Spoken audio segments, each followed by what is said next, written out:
Ассалаумағалейкум. Мен бүгін сіздерге ашыған сүтті ірітіп, ақ ірімшік даярлау әдісін көрсететін боламын. Оның ешқандай қиындығы жоқ. Қазанға құйып, тек қана қадағалап, бақылап отырсаңыздар болғаны.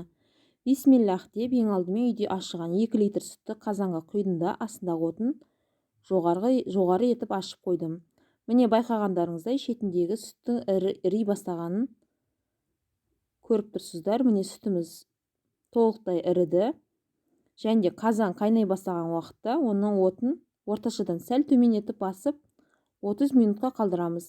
Сүт толықтай іріп, ірімшіктің басы біріккен кезінде оны марльге құйып, сары суынан сарқып бөліп алсаңыздар болады.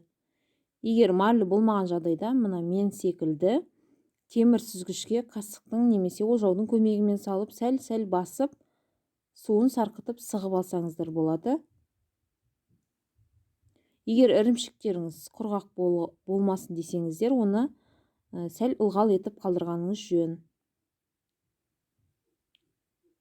Барлық ірімшікті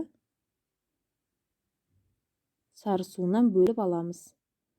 Қалған ірімшікті дәл осылай сүзгішпен сүзіп алсаңыздар болады.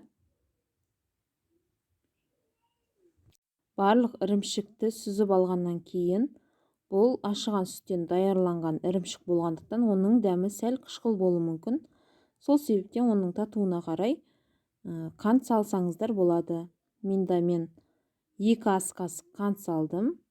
Ашыған сүтті ірітіп даярланған ірімшікті барлық ірімшік қосып даярлайтын тәттілерді пісірсеңіздер болады. Сарқып бөліп алған сары суды төкпейміз, одан да құймақ немесе оладьи пісірсеңіздер өте дәмді болады. Ұнаса каналға тіркеліп, қоңыраушаны басуды ұмытпаңыздар.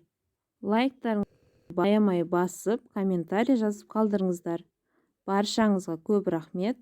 Аспаз анадан.